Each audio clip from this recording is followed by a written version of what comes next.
Hey guys, what's up? Welcome back as always to another edition of Deadlock Weekly, the show where I bring you all the latest news, leaks, esports roundups, and more every Sunday at 6 p.m. Eastern. If you want to be in the loop, make sure to subscribe. And so guys, the number one thing on the docket for us this week is that Yoshi is talking again. He gave us some more info on the patch specifically with a few messages on Discord. And the first and the longest saying, we are seeing the community get really hyped for an imminent update, but we wanted to let you know that the update won't be coming for some time still. The entire team is focused on the update. It has a lot of new content and we are very excited to get it out, but it isn't ready yet. We know this will be disappointing news to some. We'll let you know when it's very close and we're able to predict the date. Separately, there are also some balance changes that we think are important to address, some recent issues, so we'll likely be releasing those in a few days.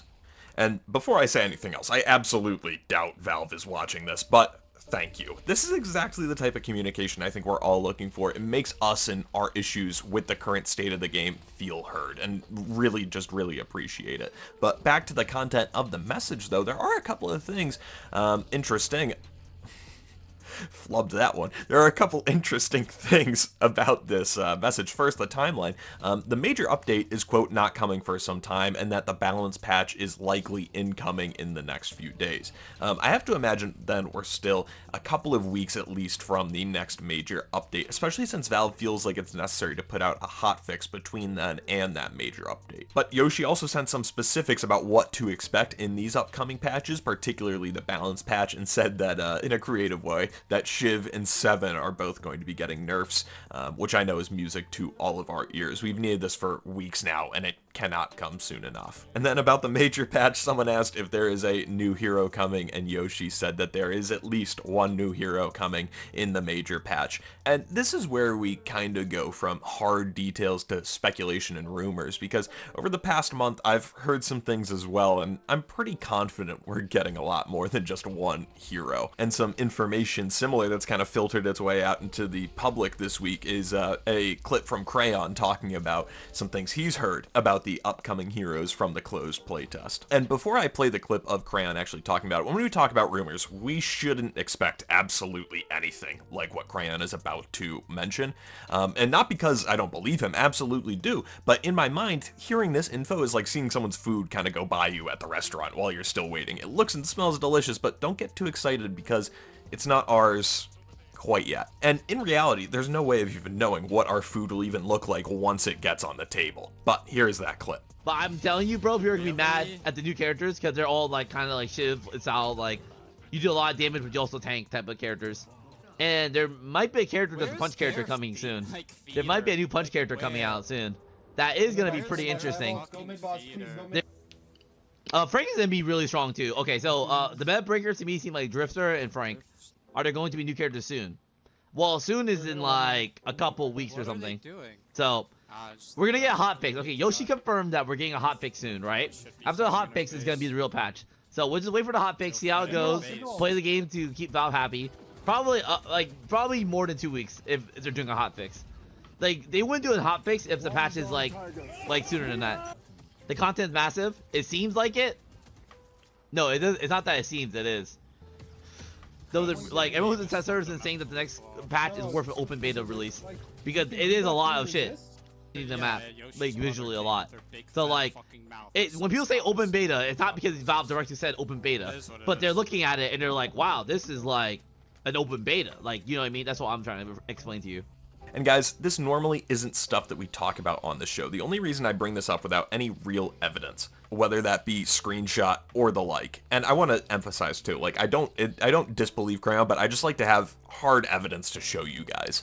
But the reason that I do bring it to you guys is because I've heard very similar things through the rumor mill, which again, that's all this is, hard rumors on this. I encourage people to get excited about this stuff, but I encourage you, get excited about this stuff. Get excited about what's coming up in the future of the game, but don't be upset if this stuff doesn't pan out to fruition the way that you expect it now without having anything to really go off of. And then maybe, kind of in connection, Valve also trademarked the Deadlock logo and moved the Deadlock website to their much more permanent server hosting partner as opposed to the temporary server they had been using and had used for betas and playtests in the past. This is certainly a sign that they're committing to Deadlock at this point, which isn't really a surprise, but the fact they're also gearing up to be able to add this as a legitimate brand to their IP.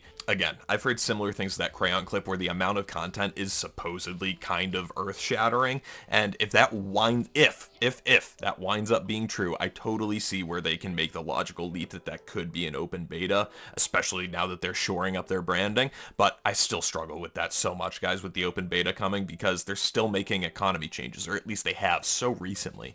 It would really surprise me if that next update were the open beta, but with the amount of content incoming, if it is the rumored amount, it would make it a realistic possibility. Rumors. But before we go any further, guys, and dive into the real events of the week, thanks so much to Alro from Discord for providing the gameplay for today's video, and if you want your gameplay to be the backdrop of an episode, send it in the Discord, and if you're the 7 in this game, you should uninstall this fucking game, dude. You are... And then, guys, Yoshi's most active week in Discord for as long as I can remember continued, or really began this week on Monday, saying that we got a back-end hero matchmaking update, and honestly, guys, I really noticed this week when I started playing Yamato. I'm an emissary player, and I found in the past when I tried a new character, I would play like 10 games of just getting absolutely shit on in like Ritualist 6 or Emissary 1 before I figured it out.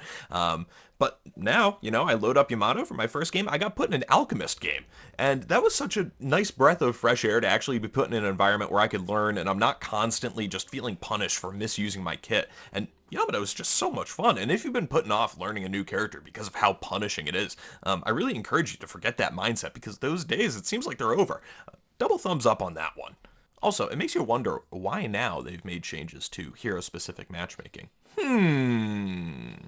And then, guys, Winrates Weekly, really nothing has changed here this week. It's been a pretty stagnant week in terms of the Deadlock meta, so we won't spend a ton of time here, but I do think it's funny. One thing that has changed up a little bit this week is that Wraith is back on the up and up. It seems like this is a perfect example where people just needed to adjust to the meta.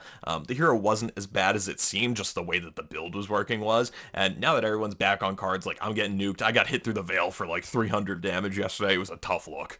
Then, guys, as we dive into our tournament roundup this week, Dead Air announced that they are going to be hosting a tournament of some type coming up soon. We're still waiting on more details, but a trailer video is up on their page now. And Deathy's tournament is still upcoming. The open qualifiers are on August 2nd, this upcoming Saturday, so tune in if that interests you. Then we've got Deadlock Core 6 ongoing as well this weekend. We're actually right in the midst of it as I'm writing this section, but Hydra Nation is awaiting a challenger in the grand finals. If it finishes up in time, I'll be sure to add it to the script. Elsewise, though, if you're hearing me say this, we'll go over it next weekend.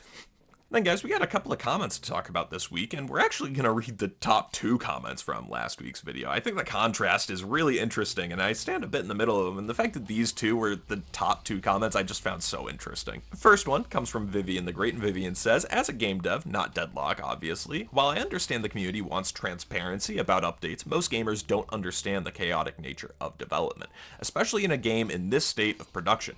It doesn't surprise me at all that the devs don't want to say anything specific, because they themselves don't know what ideas will make it, and don't want to hype things up and piss players off more. Simply, quote, we're still working on stuff, unquote, is the most honest things devs can say at times. And I want to read both comments before I respond, because it kind of ties into both of them. And so our second comment comes from Shopping Cart Tops, and they say, some more transparency with what is currently being developed would be nice. It's pretty disheartening to see such a passionate community in the Discord being neglected because Valve feels the need to be so secretive about what they're working on. Even something nebulous about what the next major patch will be about would be huge. This is still my favorite video game in so many years, but I'm scared of things continuing to wither away until Valve just gives up.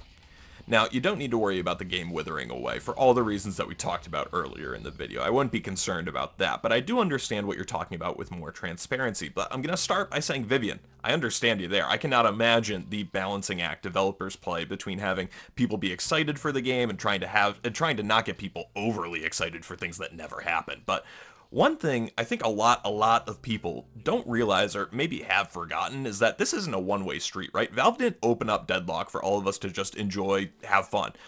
They're farming our data and getting a lot in return for us testing this game for them en masse, day and night. QA and playtesting, that's normally something that they need to pay people to do, and trust me, I am more than thrilled and grateful to do it for free, and the beer money that I get from the YouTube channel. Thank you so much, by the way. But I think we're well within our right to ask for some communication about what's going on with the state of the play test, excuse me, when the state of said test has gotten actively worse over the past month. So to kind of tie a nice bow on things, I think they knocked it out of the park with the communication they gave us this week, and that's all I need. And so I'm all in the camp of being grateful. It's awesome. I love this game. I am so grateful to be playing it in such an early build and be along this journey. But only to a certain end, right? You deserve an explanation when it's gotten worse over the past month. That's fine. Nothing wrong with asking for that.